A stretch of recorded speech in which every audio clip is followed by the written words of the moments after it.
Hello everyone and welcome back to Suntool Gaming. So we have the Raumpanzer review for you today. Now this tank is essentially a T95E2, the American medium, except captured by the Germans, repainted, and they've thrown a dozer blade on the front.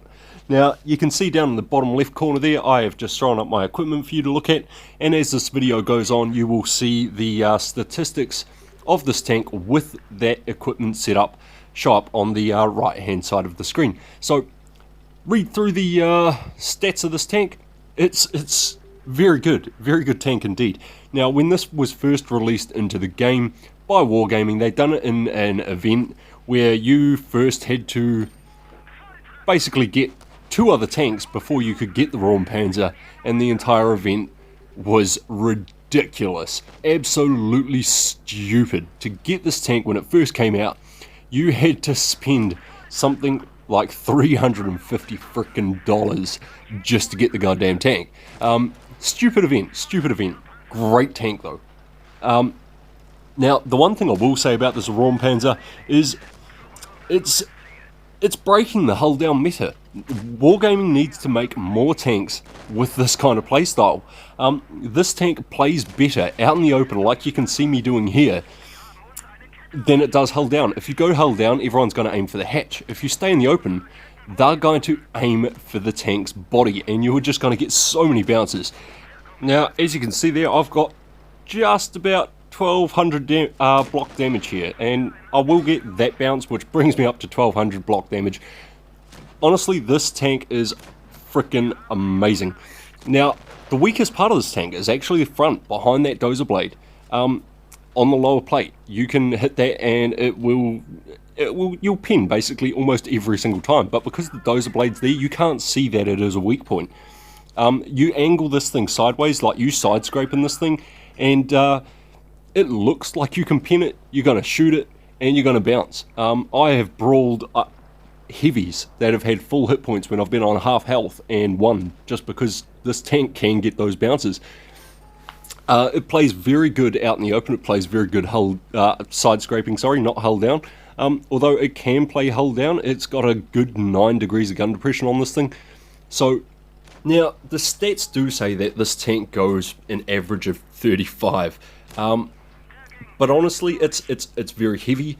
And its power to weight ratio is a little bit off, so it's more like driving a heavy tank for speed wise, maneuverability and that sort of stuff. It's like being in a heavy tank, and with the bounces you get in this thing, again, the way it's played, side scraping and that, the only tank I side scrape more in than the Raumpanzer is the KV4, and that's saying something. Now that match there, we got 2830 damage, class 2, 3 kills, made it look relatively easy. But of course, I thank the Dracula that was with me for his sacrifice in that match. It did allow me to basically survive and win, along with the TD that was giving me support. Now in this match here, we are on Black Goldville. This is an ace mastery match, and you're going to see exactly what I mean by this thing plays very well as a heavy. Now, because it is a medium, you can get up to that 35 kilometers. You can get into the medium positions quite easily, quite quickly, and once you're there, you can do heavy tank things. It's essentially how this thing's played. Its reload is like 5.6 seconds, which is freaking insane. Well, it's not really insane, but I mean, it's damn good. 5.6, 5.4 seconds on a reload. You are out reloading most tanks in the game at this tier. And it's got a damn good penetration too. Like, I don't run calibrated shells on this, and you can see we're just getting those bounces there. Now the reason this tank gets so many bounces off the hull, alright, even though it doesn't have that much side armor, the reason it gets so many bounces is because it is the American boat shaped hull. And unfortunately, we do take 2 of those shells from the Annihilator there. I was hoping to bounce at least 2 of them, which would have quite easily happened, but it was just unfortunate. 2 went through, 1 bounced. I'm happy enough with that. The gun on this thing is super accurate.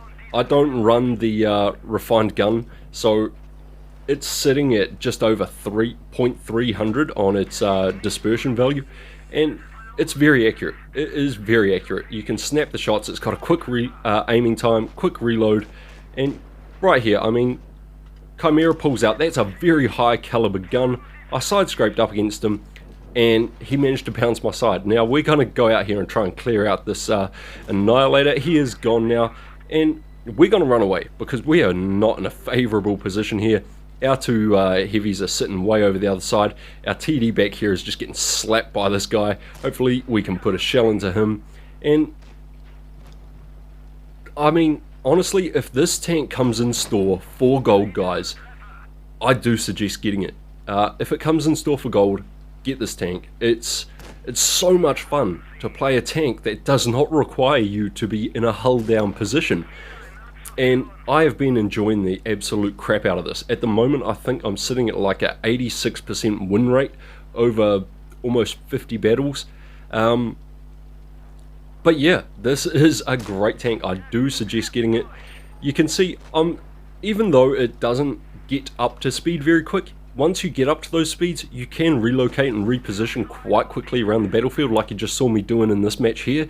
And you can punish the enemy team. Now that was unfortunate. My teammate managed to pick up that kill before I could get him. But we are doing very well here indeed. We have just over 1500 block damage here, and you can see I'm able to use that 9 degrees of gun depression there just to slap over the edge there and slip shots into this heavy tank. And again, getting those bounces, because they can't see the front armor profile of this tank because of that dozer blade, you get those lucky bounces too when you're using your hull down positioning with the 9 degrees of gun depression. But again, side scraping up against that Helsing there, wasn't even looking at trying to dodge his shots. I very easily could have pulled back and not been shot by him, but because I can rely on the armor profile of this tank, I just angled up, bounced one of the 2 shells he fired at me, and then we're just going to deal with this Tiger. This match is over. There's not much he can do. And being a medium tank, up against enemy heavies such as this Tiger 2, you can still reverse away like I'm doing here and get away from them. Like, there is, in my opinion, not many downsides to this tank at all. Now, I do find people tend to rush you in this tank. When they think you're alone, they will rush you, and it works out in your favor. Because they don't realize how bouncy this thing is, how troll the armor profile on this tank is, it does work out in your favor, especially with that quick reload. And if you've got team support, like a TD sitting behind you, as you saw in the first match, or tanks that are willing to push up with you, like you saw in this match, you will do very, very well. Now we get 4,102 damage there, ace mastery, 3 kills.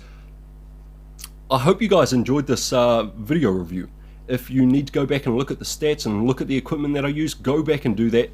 Don't forget to leave me a like on this video here, subscribe to my channel if you haven't, and look out for my future videos. The Discord description will be in the link below if you want to join there and be a part of the community. Until next time, stay safe, use cover. Cheers.